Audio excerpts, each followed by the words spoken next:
Today is March 30th, 2005. We are about to embark on an interview with Robert Bud Jenson, born December 12th, 1921, and still kicking hard.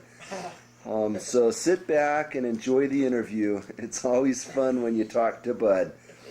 Okay, Dad, we're going to talk about your childhood first. And we've talked about some basic adventures. I want you to start by telling us about your adventures sliding down 8th South on your sled.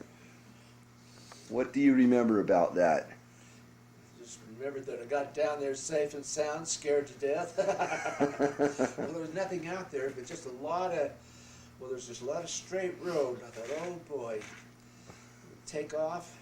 But I didn't realize that you had some way you got to stop, start, you go across a couple of streets, but he made it anyway, bounced through a few ditches and up the side there, and came to a rough stop on 8th South and 9th East.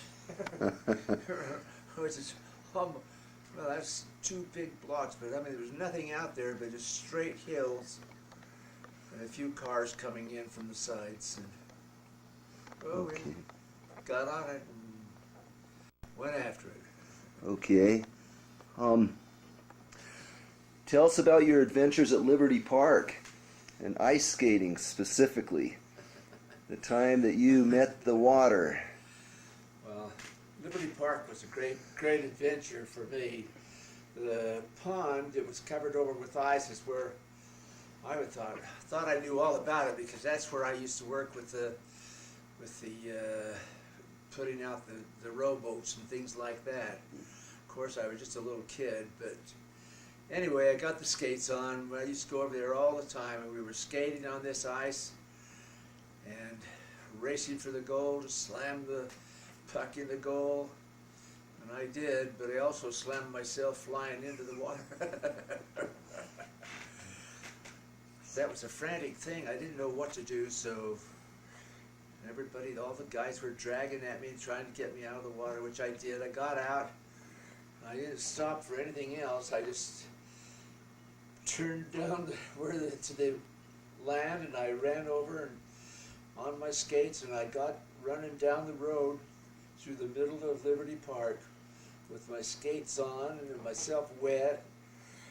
And I went flop, flop, flop, flop. All the way home, right? I went from there all the way home, ran in the back door and ran down the basement and tried to find something to cover me up so I could get warm, yeah. Took off the skates, and wow, I didn't realize what damage I had already done, you know. So there I was, sitting in the bed, wondering, my parents were wondering what in the world had happened to me. But it's okay, except that the next couple of days my feet were funny, and 2 of them were really cold, had frozen almost, you know. So I had a difficult time just clippity-clopping along. Okay. Well, let's see. You had some rather traumatic events in your childhood. Let's start with the car accident that you were in with your mom. What do you remember about that? Well, it was my first adventure, just starting down to the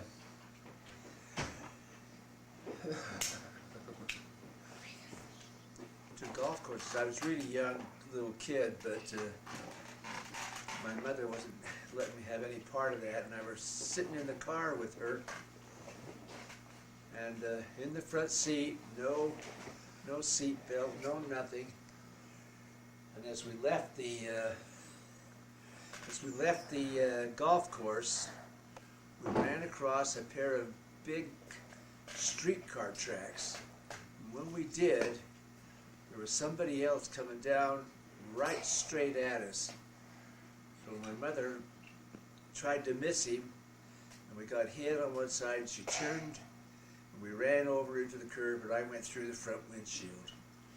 Oh, well, boy. that was a big surprise and a lot of damage to me. But I never, when we went to the doctor, it never occurred to me that anything is really gone. I had a whole eye full of stitches and ran through the middle of my head and both eyes, and there I was. Wow. Okay, tell us about when you and your buddies were playing and they rolled you up in a rug. They what? Rolled you up in a rug. Oh, well, the rolling up in the rug experience was that I was being real brave with all the guys. I thought that would just be a great experience, and I was telling them how brave I was, and they were saying how brave they were. So we started to roll them up, and they said, let's roll you in there. And I said, okay, go. So I braved it. I put my hands aside and stayed there. They rolled me up to a complete tight thing. And It's always a phone. anyway, I was in kind of a big... Hi, Mom. Hang on. Finally, I found out that when I was in this thing, I didn't realize how terrifying it was, because I began to feel terribly close, and I couldn't move my hands and arms, and I was really having difficulty breathing.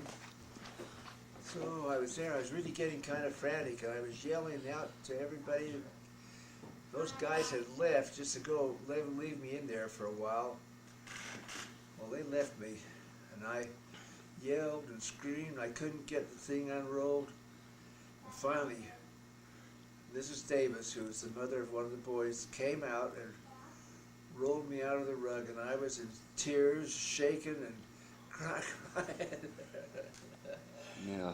It was a very difficult situation and experience. I had never really paid that much attention to it. I got up and ran as fast as I could to go home. And I did, but when I thought about it later, I really, from then on, I always had a very difficult time with all that trouble in the thing there. Well, I know. Even to this day, you don't really like to be hugged real tight. No, I really had a very difficult time. I found that if I was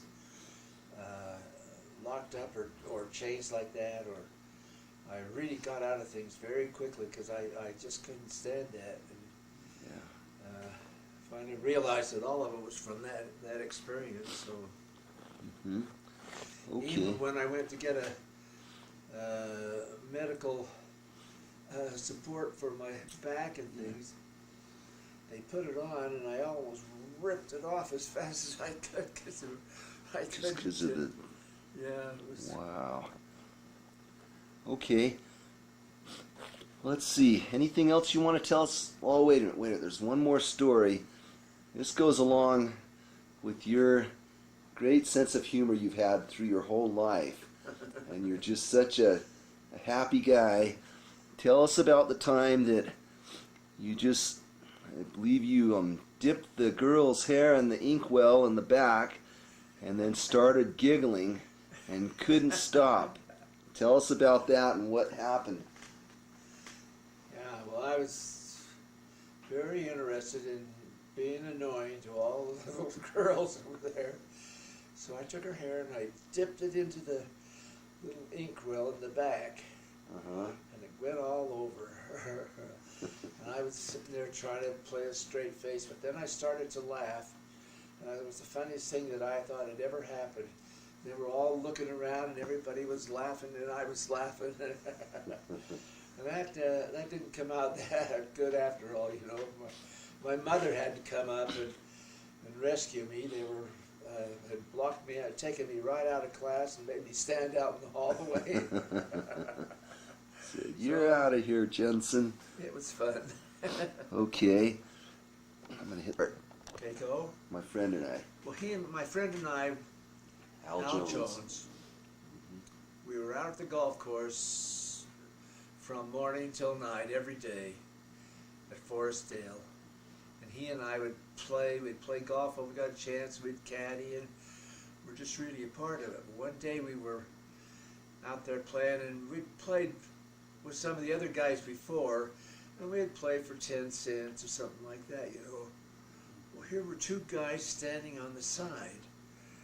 We looked at them, and they looked at us and said, "You guys going to play?" We said, "Sure." We played. We was going to have a little game, and the game was something like $1 a hole.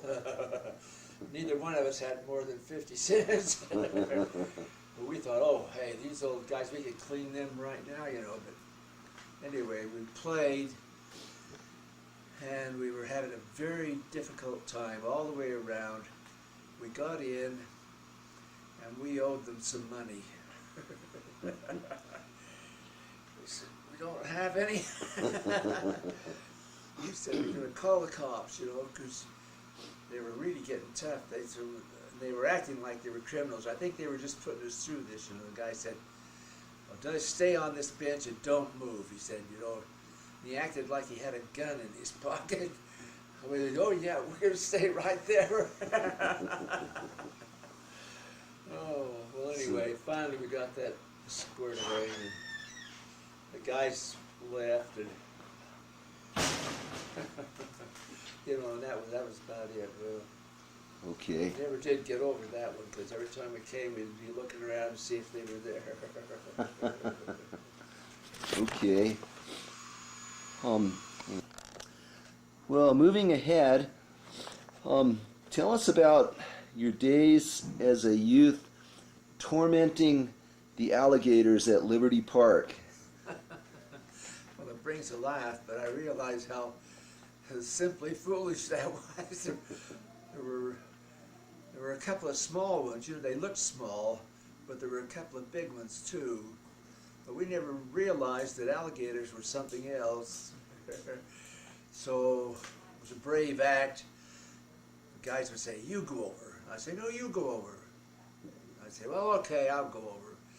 I'd go in, and I ran down and got out there, and all of a sudden, I don't know where comes this jumping alligator coming up and looking at us and start creeping toward us, you know, and all the guys are saying, "Get out, get out." And I said, "No, I'm going to stay there." I go, boom, like this. Then it got up and started coming at us. I turned around and I ran as fast as I could and got up over the fence. I didn't realize how really frightened I was, because that thing was a big problem. And also, some of the park guys saw us over there, and they said, "Get out of here, you guys are nuts." Well, we were just kids, or little kids horsing around, and it was something to remember. Well, tell us about some of your football games at Liberty Park. Well, that was a big thing for us, because we played football together on Saturdays. And sometimes after school, we'd play till dark, you know, and we did that all the time. So if we had been playing for a team, we'd have all the practice that we needed, and we had a good team. But also, there was kind of a division of players. Down the street were 4 or 5 guys that played together all the time, and up the street where we were, there we played. So we'd get over and play. And we really had some real scrappy fights in there, playing, trying to get through the ball game, and every once in a while we'd get somebody hurt. But oh, it was a good experience. And so by the time I got up there to play high school football, I'd already been through most of that junk, so it didn't bother me that much. Okay. I want to mention here, you lived across from Liberty Park for a number of years in a duplex. And who lived in that duplex with you? I know, and your relatives lived next door? I think you had an aunt that lived next door. My aunt and uncle, and one of my very good friends, Janice, was a couple of years older than I was.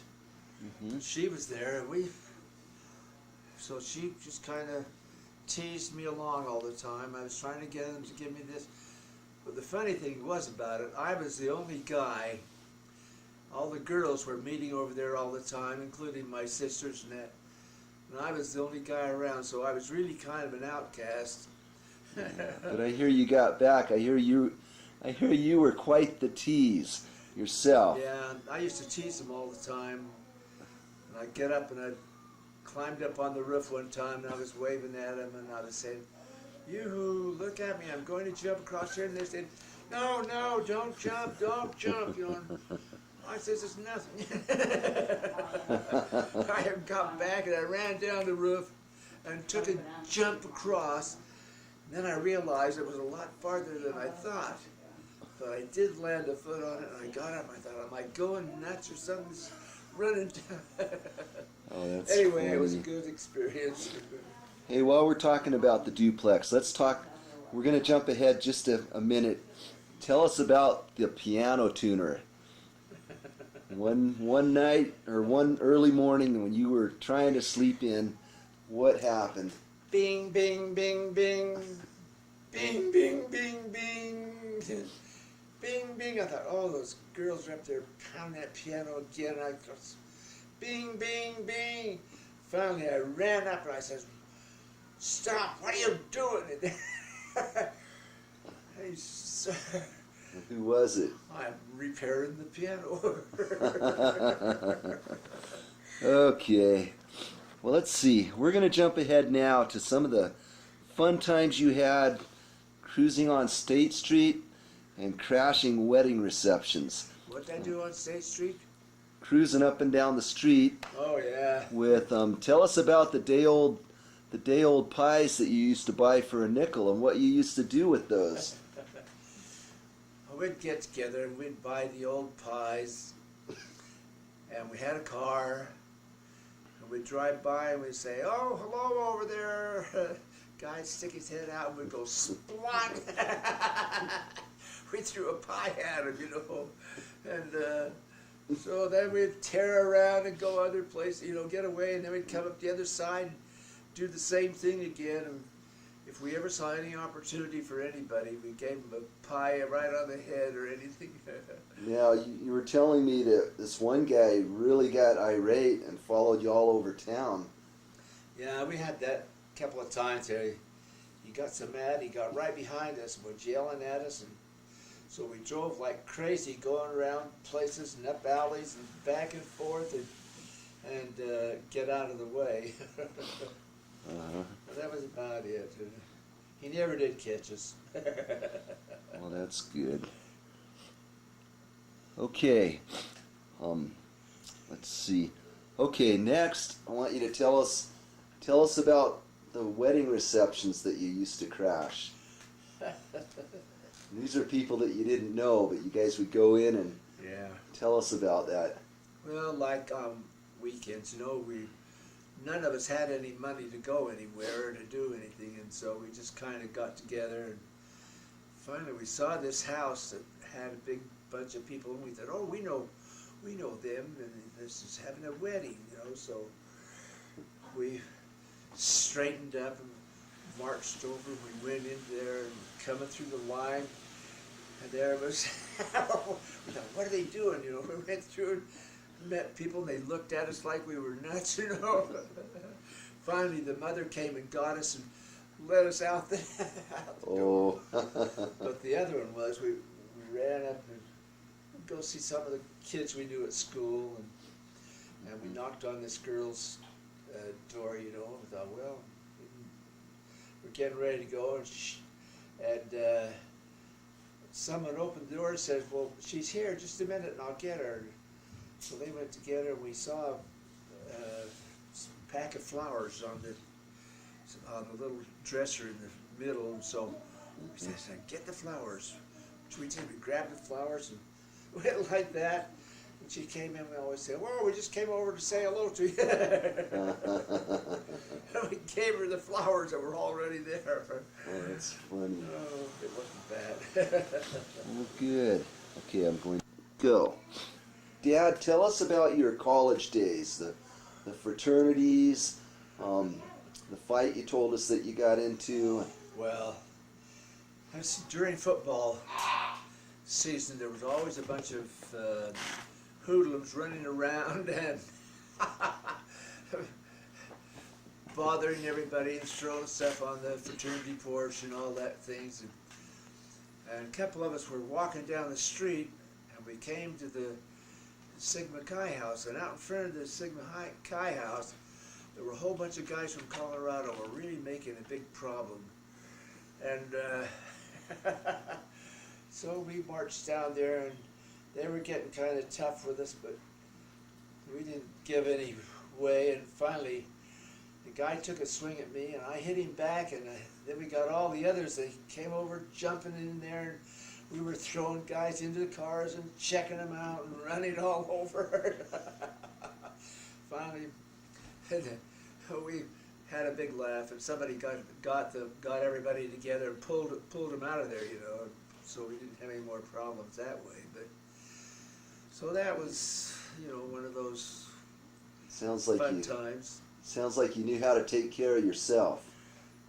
Well, the one thing that which I shouldn't have done, which we were having a big party, and we had in the fraternity house, and we had invited the faculty and some of the guys in, you know, and so I had a glass full of, I think it was chalk, I don't know what it was, but anyway, this one person was in there talking to everybody and talking to us, you know, and I went up and I says, "Hello," and I had this big mug of, what was I said, "Hello there, we're sure glad to see you here." And I bent over to shake his hand, and the whole mug went straight into his face and down the shirt, and it was a big riot. I mean, they just stopped, you know, and the guy was so mad. I thought, well, they'll call me up next day or so, or have me come over to the office. But he didn't. But he did let a word know that we shouldn't be doing all that stuff. Okay. Tell us about your football days at University of Utah. Well, they were fun. I'd been playing football for so long, and I didn't start to play until I went in the service. And so when I was in the service, you know, I played football, and I played that till I got sent overseas. Then I didn't play anything. But anyway, it was always a major thing in my life that I wanted to be a football player, and that was always, I thought I really had it down. So I was up there working when I'd just gotten out of the service, and I was working on one of the places, and I could see the football guys getting ready to play, you know, so I thought, you know, I'm going to go over and see what I can do. So I just walked over, and I went in the gymnasium, or in the stock room, and I said, you know, I'm here and I want to try out for the team. And the guy looked at me. I really wasn't that big, but I weighed 150 pounds. I was about 5'8", which was okay, and I was very fast. Anyway, they gave me the equipment, you know, and started me playing. Well, I found out that playing with some of those guys was like playing with the kids that I'd grown up with. Only thing was, the kids had more experience than the guys I was playing against. So I went through that, and I broke in so I could get a chance to play, and I was on the teams and working back and forth, you know, and so that's just the way it ran, and I really enjoyed every moment of it, of course, till I got knocked. Well, we had some big practices, and I was playing one of the backfield guys from Colorado. In other words, I was the Colorado team, and Utah was getting ready, and here was this big kid who was in the end that I'd known ever since high school. So my job was to go out and knock him down so that he could Well, I did. I really knocked him flat on his ear. Of course, I nearly broke my leg. My side, I nearly did that, you know, hitting him.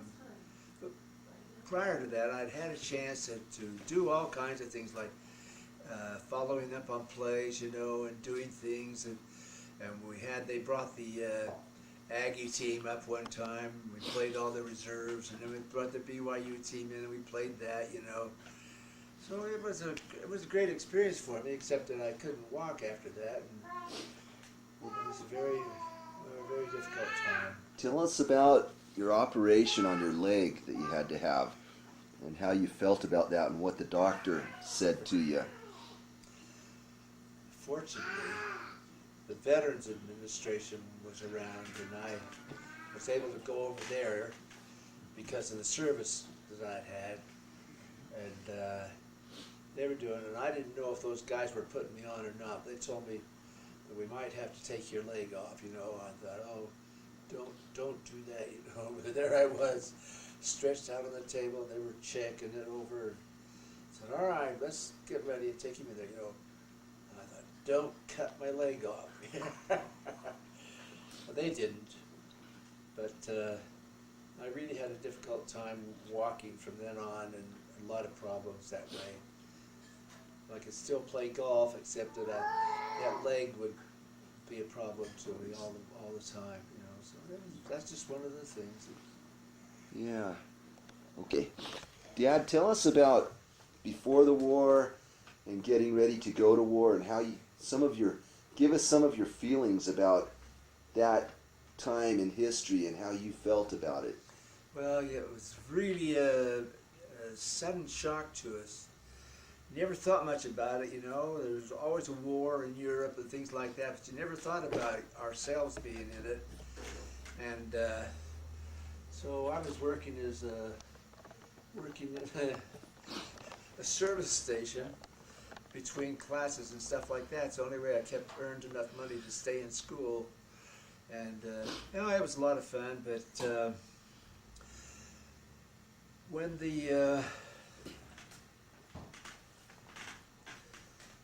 I got into the service, ran down, and I was in the university, and I was really trying to find a good spot into the military. And I was in an Air Force program that was going along, and I was just thinking, oh boy, I'll be up there flying pretty soon, you know, and everything will go okay. Then I was called, I was given the time. I was coming down for a final examination, a physical, and I just thought it was another day. I would come down and go, that would be great, you know. But I came down and went through the physical with the Air Force guys. And then all of a sudden I received a call. My name was called. They called me in, and they said, well, we're sorry to tell you, but we're just going to have to not accept your application into this force because of some physical problems. And I thought, me, you know, I was an outstanding athlete and had all kinds of muscle strength. And I thought, hey, there would be nothing like that. Well, they pointed out that the abdominal muscles were not sufficient enough to maintain keeping you inside there if they were flying and diving and things like that. So they just said, well, we'll just have to let you go, which they did. Mm-hmm. So I wasn't too bad off, except within the next week or so I got a full announcement from the military to come report to the service in the Army, and which was way out of my realm. I did not want to do that under any circumstances, but it was a military thing that had been done and was supposed to be ready. Mm-hmm. Well, I said, okay, the date was a certain date, and I walked down and go down to this place and go through this routine with all the military guys and receive a special physical so that they'd clear me to go in the service. Well, I passed that easily, and I was coming out. They gave me the list, and I was reported to the Navy, and I was supposed to go up to Fort Douglas right now and stay stay in the community or the bunch of guys I was with. And I thought, I do not want to go to Fort Douglas, and I don't want to be in the Army. Mm-hmm. And we were walking along up the street with a couple of sergeants and people like that, and I saw this door. It said United States Navy. It was on the side of the post office, and I thought, I'm going to make a break for it. I pushed open the door and I ran up 3 stairs as fast as I could go. And I came in this room and I said, "Can I get in the Navy?" That guy laughed. He said, "Step in that room." And I did, and they were just getting ready to conduct all those things. They cleared me and let me go, and I was joined up as a member of the Navy, and that was a good way that it went. So Okay. that was all right. Yeah. Well, good. Well, tell us about your adventures in the South Pacific, Dad. Tell us some interesting stories. It was very difficult for me to settle into a business with guys that I had had a lot more experience in just being a student for so long. And I could just polish off that stuff, and I got it done. I didn't have any problem, but I began to find a lot of mistakes and things going on, and whenever I was finding those mistakes and taking them to the guy that was the commander in that position, he didn't like to hear that. He didn't like to hear any of that stuff. Well, I just let him know that was a lot of nonsense. I said that that we could cut off this, we could cut off that, and wouldn't do it to these. And he seemed to just start picking on me then, all the time, and I was always right. And we had one other, a couple of real problems, and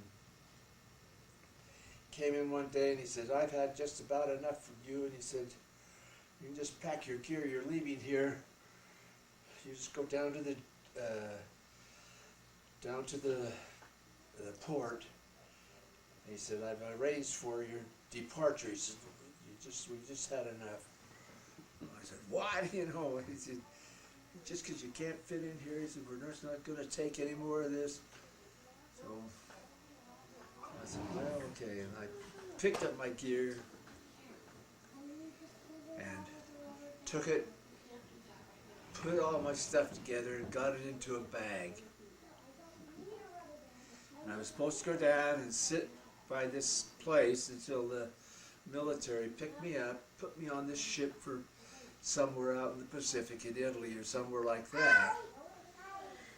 And while I was doing this, along came a friend that I knew very well, that I had been having races with, and he was a college student from Duke University, and he was a lieutenant, and so he saw me there. I said, "Oh yeah, hey, well, I'm just saying goodbye. This guy's shipping me out." And he says, "Well, we went through over what it was for and all that stuff." He said, "Hey," he said, "pick up your bag and come with me." Oh, I said, "Well, yeah, where are we going?"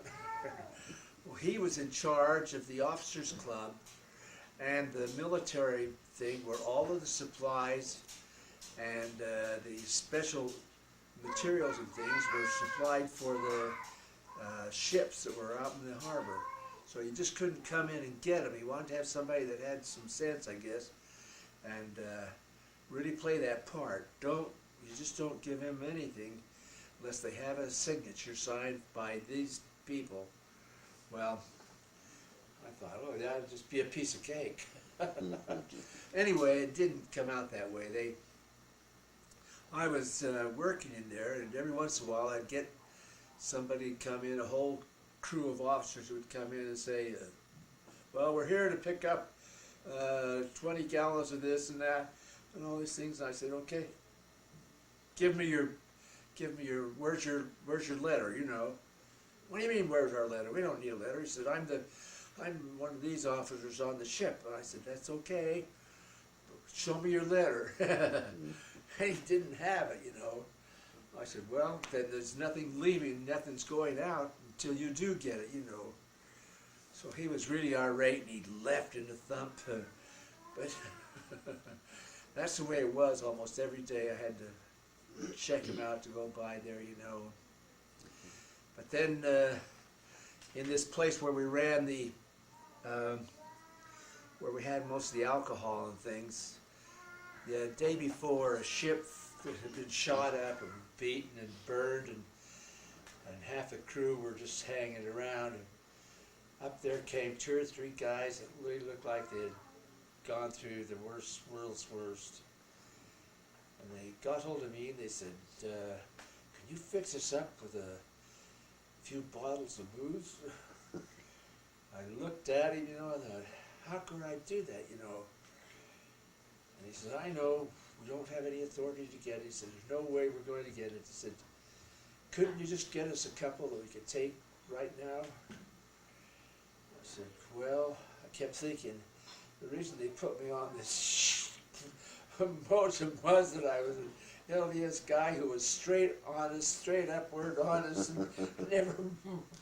Yeah. But I didn't know what to do, and finally I said, okay, you guys go over there, and I'll have you come in and do your work in here, and you can pick up some bottles, you know. And so in they came, they looked around, do-do-do-do-do-do. I just left. They put their stuff in and left, and the next day I found a special bag and a letter in there, and it was from those guys giving me thanks, and they had given me this leather bag that they'd had made on the ship, which was really a nice thing, you know. And I had to look around and say, see if anybody looked up. But it worked out very nice, and they were so polite. And also, they were losing guys 5 or 6 times a day. Guys were dying on their ship, you know. Yeah. So I thought, well, that's okay. I'm doing some favor for somebody, so let it go at that. Good. That was it. Okay. Now we also understand that you got quite a flight while you were in the South Pacific. Can you tell us about that?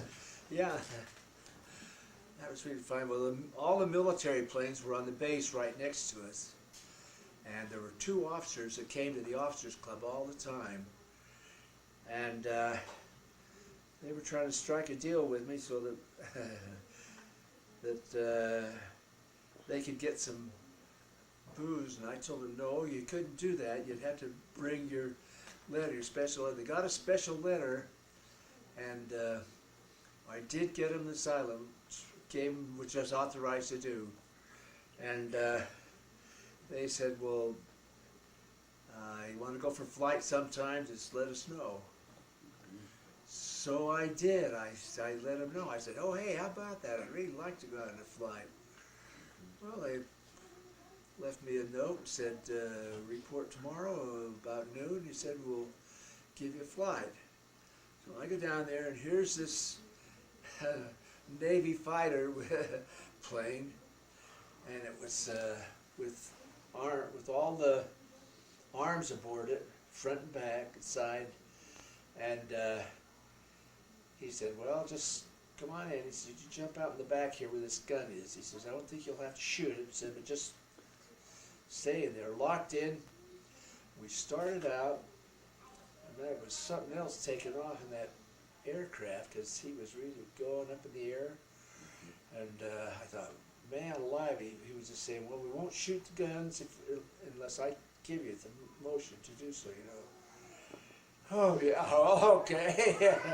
We're flying around. We flew out over a couple of little places over the ocean, you know, and down some small ships. Well, this aircraft was the kind that had side wings. He just turned it up.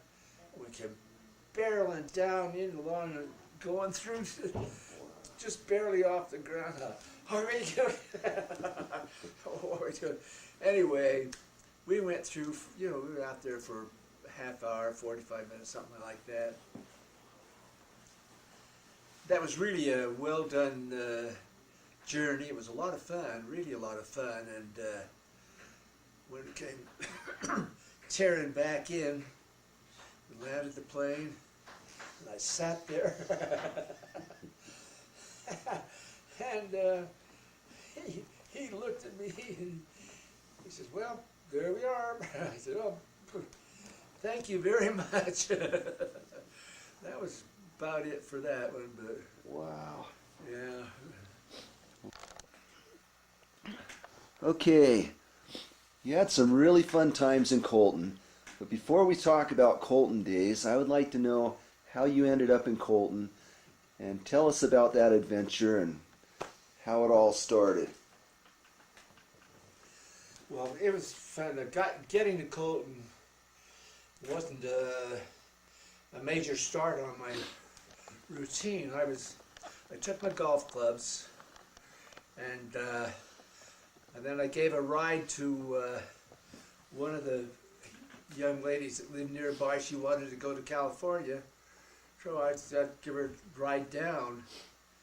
But anyway, I did get a chance to play golf on the way and just run around, and got down to where Colton was. I let her off, and then I stopped in at Palo Alto first, and I didn't have know anything about Palo Alto at all, except that I knew about Stanford University, and as I was a member of the University Golf Club, I went over to Stanford, and they let me play, and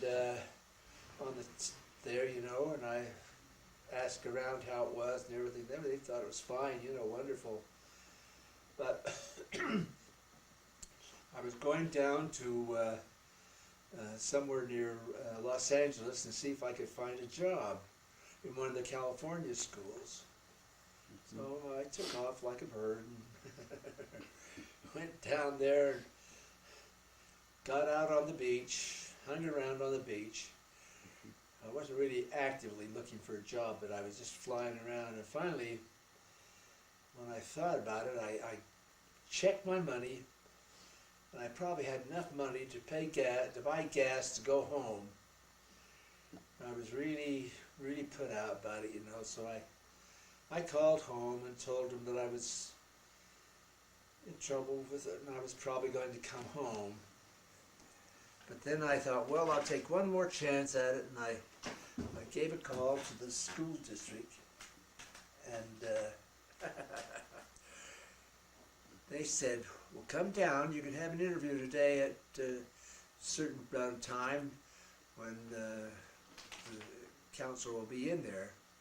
So I went down and marched in. I thought, oh, well, just give it, I'll go do it. It was kind of a fun talk, and she said, well, listen, the superintendent from Colton is going to be here at something like 2 o'clock, so if you want to have a meeting with him, we can arrange that. I said, oh yeah, sure. It didn't matter. But he walked in and said hello, and we were introduced, and that was fine. And we talked just a little bit, and he says, what are you really interested in? And I said, I'm just interested in getting a teaching position in one of the elementary situations, going from there. And he says, well, you've got a job. I said, really? He said, yeah. He said, here he gave me all the details and things, where to go and what to do. And I could hardly believe it. I had just enough to put gas in the money to go down to Colton from somewhere around Los Angeles there. So I did that. I toddled down and met the principal I was going to work with, his name was Waynard Bailey, and he was a great guy, and he really accepted me very well. They gave me a job teaching the 5th grade, and in that 5th grade were Mullins, and let's see, who else was there? Well, Norm Housley and Mullins were the 2 main ones there. Okay. And they were the finest, you know. Well, the class, I never even thought anything about what they were doing or what it would lead us to. But the class was just such a super class, and we just had more fun than anything. And the best leader in the class was Norm Housley. He was one of the original members of the '54 Little League World Series team. True. He was one, and Mullins was another very good student, very quiet and things, but he accomplished everything in a first-class way. Then we all got together and worked and helped teach one of the kids in that class who didn't know how to read, and we really spent a lot of time doing that. Well, that was the introduction to Colton. And I had really a good time there. And when I was teaching school, I'd get out of school, pick up my golf clubs, jump in the car, drive down the road a little ways and play golf on one of the really nice golf courses, you know. Come back and then take up the pieces where we left off. But that was a good start for Colton. The next year, I was given a position at McKinley. Well, I was quite surprised. That was very nice. McKinley was a great thing. Principal was a great guy, and it was a lot of fun. I was up in the avenues a little bit, and we went off there and went to that, and the dog just jumped up and said hello. Yeah, that's okay. Well, say hello, Peppy. Hi, Peppy. Peppy, you want to go for a walk? Oh, he got excited. I was just kidding, Peppy. Okay, back to the script. All right. Well, let's see. What other interesting highlights did you want to touch on? Any other interesting highlights with teaching? With teaching, and I'm telling what. What other highlights did you have as a teacher in Colton? I understand you got to teach art in Colton. Was that in Colton? Yeah. You got to be an art teacher, and well, I began to get a lot of experiences in different things in education. And the principal that I was working for was a baseball pitcher. Oh, wow. See how wonderful that was? Yeah. He and I got out at recesses, and he would pitch to me. I was a catcher, and he would pitch to me. So that was kind of an exciting thing. It was good for us there. And then, you know, there was a lot more to the Colton experience than playing catch with the. Okay. But Okay. What I want to do now is touch on baseball and Little League, and also on the trip to the Little League World Series in 1954, where you were one of the coaches. And I want to emphasize that you, as a referee, as a coach, anytime you were officiating, you had a reputation for calling it as it was and no messing around, and you wouldn't take any flack from anybody. You know, when you saw it, and that's how you called it. Yeah. And that will become important as we touch on the aspect of the foul ball that was hit in the final game of the 1954 Little League World Series. First, I'd like you to talk about your game, which was the playoff game between who would be the manager and who would be the coach of the team to go to Williamsport, and why your team lost. It has to do with Tom Hinkle, the catcher. And we'll go from there. Tell us what actually happened.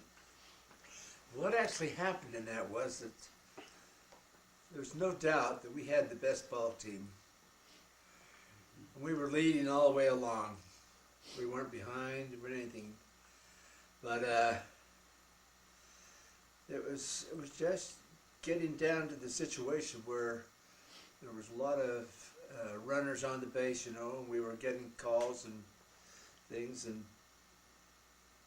we had Mullins' team had a runner on third base who was my student in.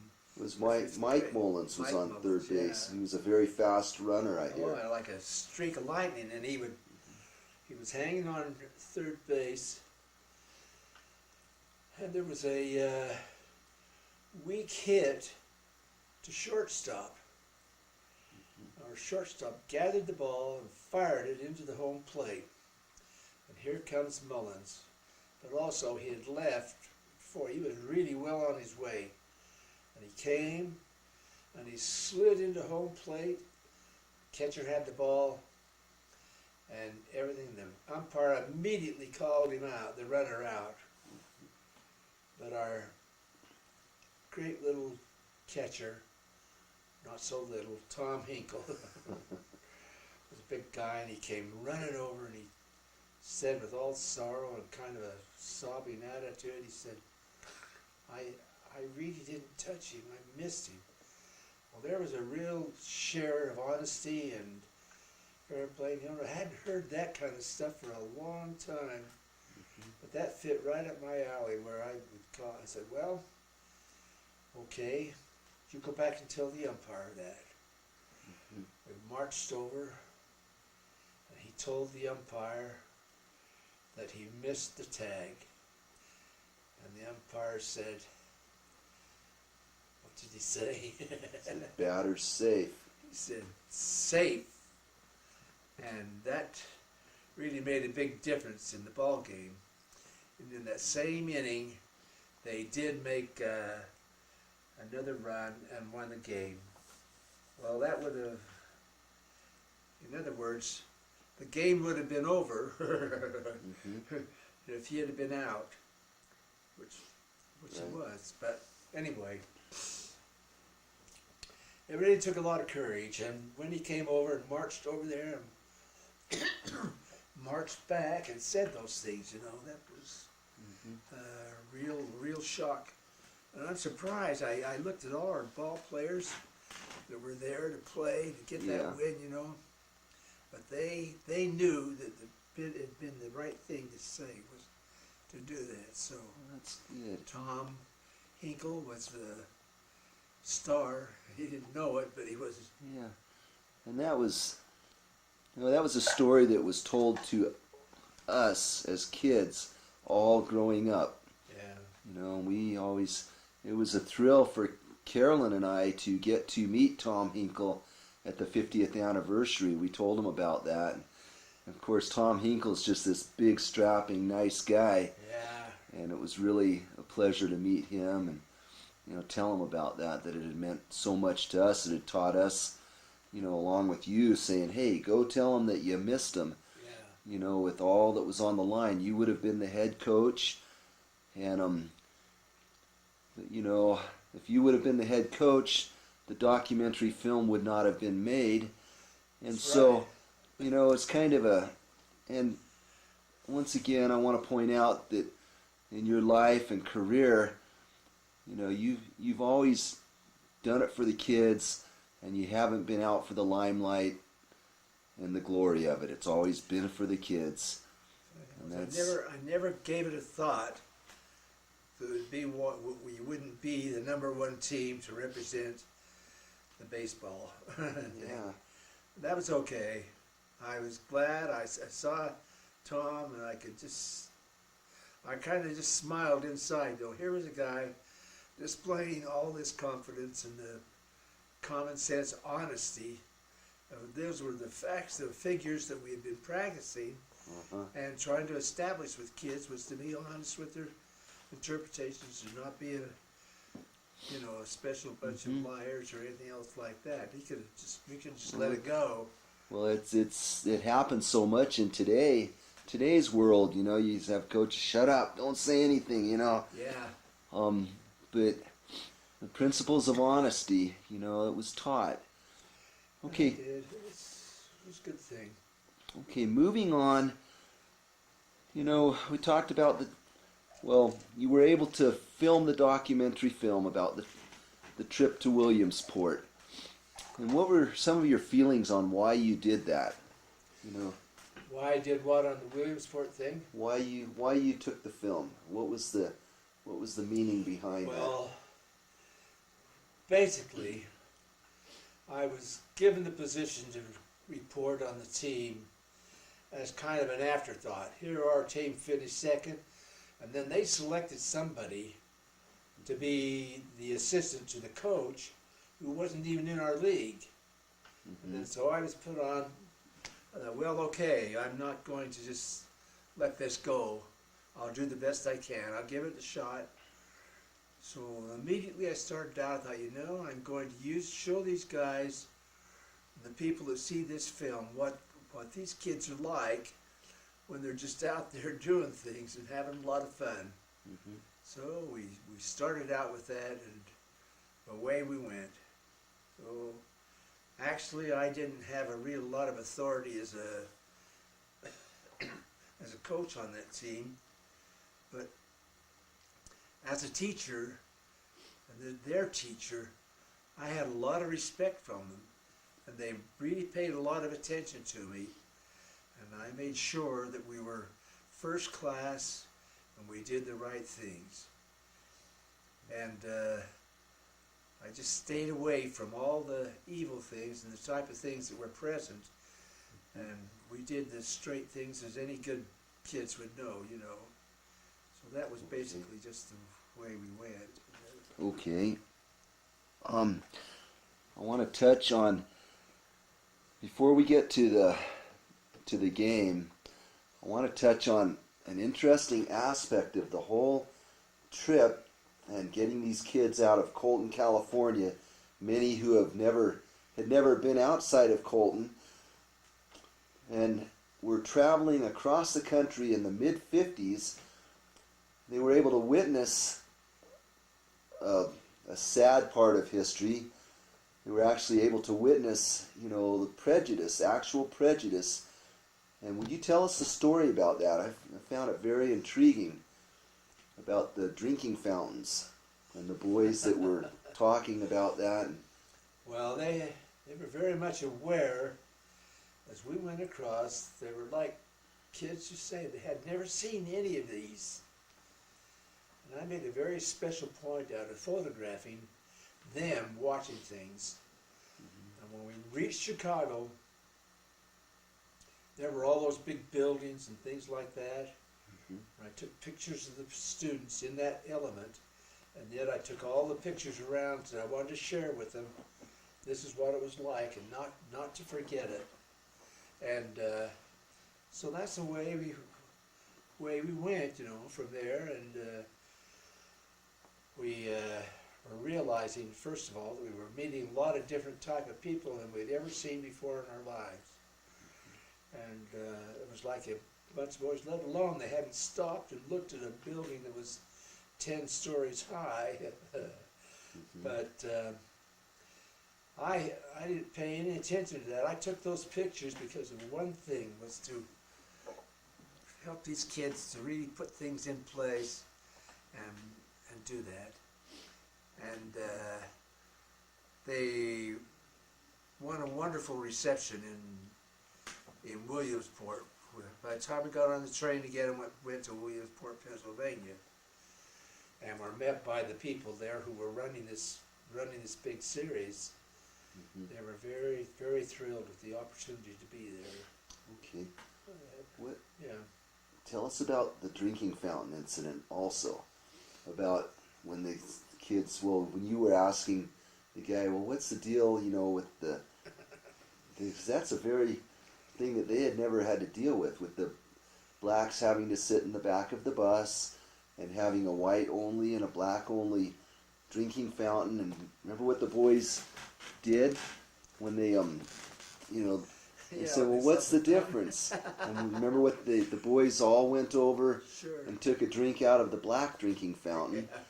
And the bus driver that you talked to, when you asked him, he said, well, what's the deal with the blacks having to sit in the back of the bus? And, you commented to me, he all of a sudden got a real grim look on his face. Remember what he said, that's something we shouldn't be talking about. You said, it's best if we don't discuss that. Yeah. With a real serious look on his face. Okay, well, let's go to the game, to the Little League game. And you want me to tell you about that? Did we just talk about the little No, fellow? we talked about getting to Williamsport. We need to talk about the foul ball, the final game, and the foul ball. Now, before you start, this part of the documentary is going to be shown.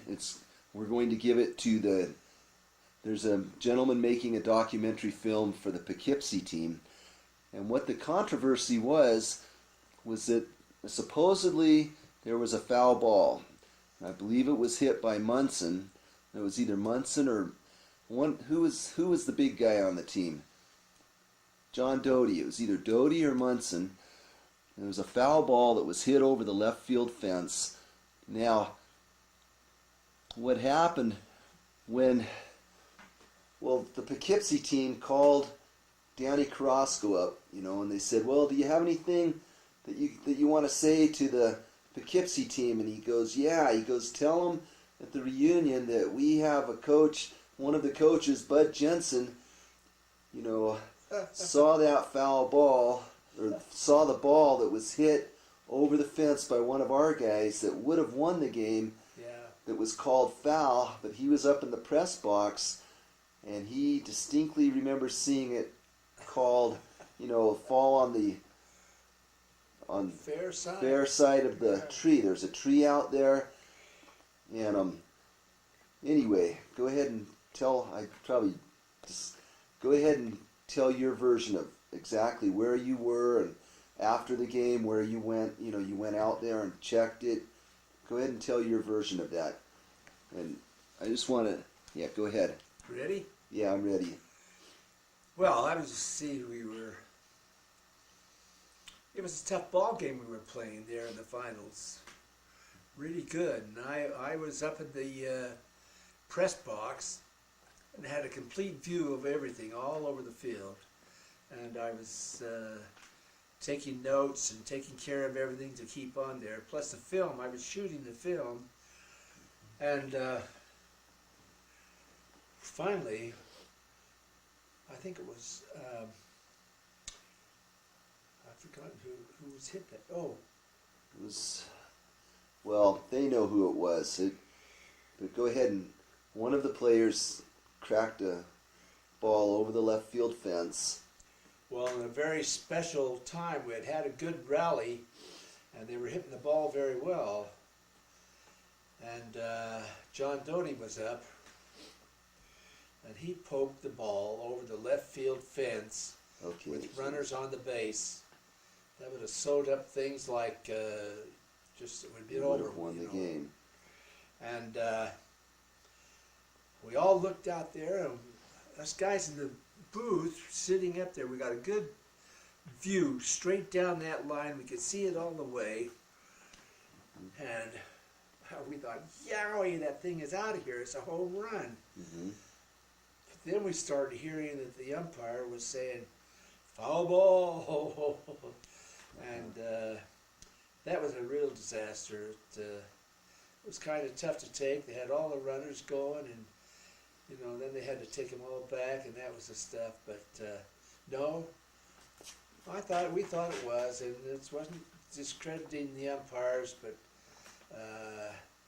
we thought he was out of position under the tree on a thing you could never see the contrast.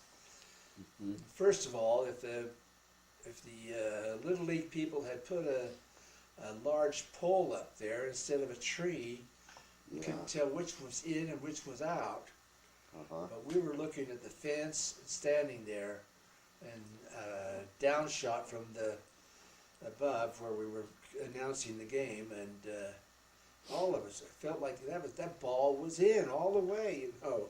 Mm-hmm. Oh, we were just kind of laughing. Then all of a sudden, the foul ball is called, and that was, of course, changed the whole story. But yeah, it was fun. well, it was a good game played. The only thing is with any, maybe the umpire didn't see it right, but with any, well, yeah, I'm gonna cut that part out. That was good. Okay, let's see. So talking about, the home run ball, how close, we're speculating, well, maybe the umpire didn't see it, he wasn't in the right position. How far in was it from the foul line, from your... Well, I think that it was about 3 feet in from the foul line. And I had a straight view down. I thought, that's close, but it's in. It's a Uh-huh. home run. We all, yeah, no, great, it's a Okay. home run, yeah. How big was the tree out there? It's like, Well, the tree was at least 6, 8, 10, probably 12 or 12 14 feet tall. now are we talking about the ball landed before the tree? The ball went over the tree. Went over the tree. Okay, Yeah. and that's... So it was a home run. But the umpire couldn't... Could he? Well, now, could he have seen it from... I mean, how far back was the umpire? I'm not exactly sure where he was. I thought he was more under the tree and off to the side a little bit. So he was... Okay, now, was there a fence back there? Yeah, there was Okay. a fence up both sides, So he was in front of the fence? yeah. Okay, so he was back there watching it. Yeah. So the tree could have clouded his view of the ball landing, do The you ball landing, he could have he was just making a big guess, you know. think? Okay. And the people running the field should have had an absolute left field single they could pole up see to it. determine if it was a foul, a fair or foul. Okay. Well, such is life. Okay. I want you to give us your thoughts. This last October, we had the big 50th reunion of all the Little League ball players, and we were able to get, I think it was about 8 of the original 14. One player was not able to come, and the other player, Jimmy Newberry, we were not able to locate.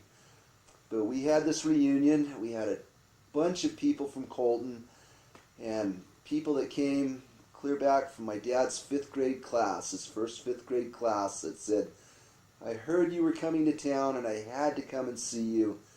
And, but anyway, what are your feelings on the whole 50th reunion and basically your time in Colton and working with these youth? What are your feelings on that? Well, it was a very wonderful, calm feeling about it.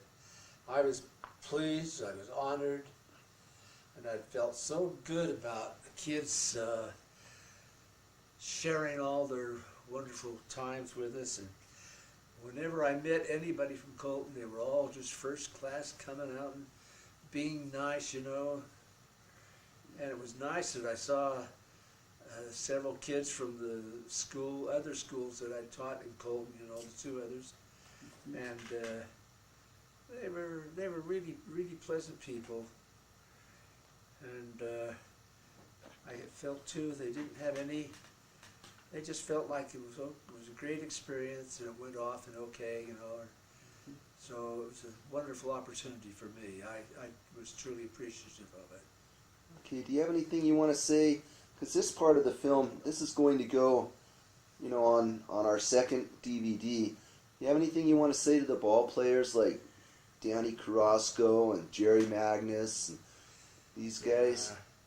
I was really pleased with the association with all those ball players and the wonderful way they've treated Danny Carrasco was a wonderful baseball player and a nice gentleman in that. And then it should be acknowledged the many wonderful things that he accomplished in the world of education and how polite and kind he was to everybody. And several others that had the chance of meeting and they gave everything they had to see that was a good team down there, and we had a lot of fun, and I would say that Colton really conducted themselves in a very big time manner, and I'm sure that the people were very pleased to be around those young men and the coaches and people that were there with them. So okay. It was very nice. And the final question about Colton. Where's Colton? What? Mentone. What's that? Hang on. And the final question I have to ask is, where's Colton? Well, I'd say the only thing about Colton, where's Colton? It's near Mentone. Yeah. Okay, you're on. You're on. Well, I really never wanted to leave Colton. That would have been the last thing I wanted to do. And I found out that no matter what, I always ran across one of the guys that was either playing ball, had played, or had been to Colton, and they were all wonderful friends. Very nice. And when I was getting ready to finish my master's degree at the University of Utah, had to get that in. That was good. But I came down to the junior high school to pick up some of my materials, and outside were all these guys that had been playing baseball with us. And they were having a little football game, so I said, well, wait till I get my stuff and I'll come out and play, you know. So I did. I came out and played for quite a while. And then when I was getting ready to go, I was looking around and I was feeling for my wallet, you know, and I was going to get my car, and I didn't have my wallet. Well, every ounce of money I had was in that wallet. I thought, well, that big field out there, where the field in front of the office here, where we were playing, might be. Yeah. Here. Yeah. Well, I was going back to check, and I saw over on the corner, I saw all those guys were sitting on the front doorsteps of Colton Junior High School. And I walked around and I looked around, and they all looked at me for a while, and finally Mullins got up and he says, "You looking for this?" And he brought this wallet over to me. It was every dime I had, and I was going to go up to school to get my master's degree. Yeah. And I said, "Oh, I can't believe how wonderful this is, you know, how great it was." They all laughed and went on with it. So we went on from there, and I went home and got our family together and started out on a trip for Salt Lake City. Okay. Dad, tell us about Palo Alto. Well, Palo Alto was a very wonderful opportunity for me. First of all, I was given a great position in one of the schools, and I felt right at home with it. It was just like I had left Colton, but Palo Alto was a nice, wonderful place. And it was just, the school I went to was just like I'd almost never left Colton. But we had a wonderful time, and was able to reestablish the program, and they gave me a lot of leeway as a teacher to establish new programs in physical education for the Palo Alto students, well, which I did. And over a period of time, we were able to develop a program called Movement Exploration. So my friend and I got to work on that, and pretty soon we were traveling around in the school district introducing these programs to all the different grade levels, and it was wonderful. It was just a wonderful time, And it felt so good to have accomplished that much in the time, you know. So anyway, I had opportunities to coach baseball, and I didn't mention that I'd been to the Little League World Series once, but I just couldn't get suited into playing with some of those guys, and not the kids, but some of the coaches I were working with were just not doing it, you know, and so I kind of skipped around on that. But anyway, the rest of Palo Alto gave me a real opportunity, and I established some programs in school, and I was honored and written. The governor of the state wrote me several letters about how the program was going and doing a lot of good for everybody. And I kept thinking back, you know, I had a real opportunity to do a lot of things that I had learned in Colton, all the associations. And so that worked out very nicely. And there I was going with programs that I knew and making it go good, you know. Okay. Dad, we want you to make some comments for future posterity, well, let me read, for all the grandkids and, you know, everybody that's known you, we want to get some insight on you and on your feelings on life and, you know, what makes you Bud Jenson. Well, it's really wonderful. I think that one of the things that really carried me through all of these problems, when I think about it, I always had foremost that if I was a teacher, I was going to treat them with great respect and see that they got along very well and help them with everything that way. And I wanted them to pick up on that attitude, you know, so that they could get things going a little bit. So I did that, and I think that when I was teaching, there was a lot of times when I really had to go in 100 miles an hour and help some poor little kid that was being picked on by somebody or having difficulty, and I saved him and got him back in the track, and that was one of the main things that I really looked forward to doing. And not only for just kids, but I felt good about living a good life and keeping it really worthwhile and honest and straightforward to everybody. So I made a very special point out of doing that, and especially when I was a referee. I was a basketball official, and it was more important to me to do the right things, and I wasn't missing the fouls or picking on anybody or causing any kind of disturbance. I just went and did it. And so that's the way with you. I just think that out there is basic principles of the gospel that you've all known, and I often thought back to how important it was to think twice before I would do something really, really dumb and hurt somebody. So the whole process with kids was, hello, it's good to see you, let's get going on it, let's get something nice. We joked a lot, and I got a great kick out of finding enjoyment with children, because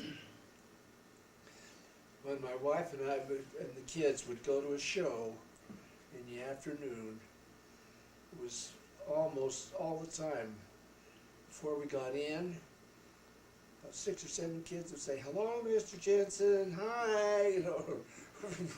I'd go in, we'd be sitting down in the theater, and somebody on the other side would stand up and say, "Hi, Mr. Jenson." So I thought, well, that's great. I could hardly stand it, but it was really a lot of fun. And the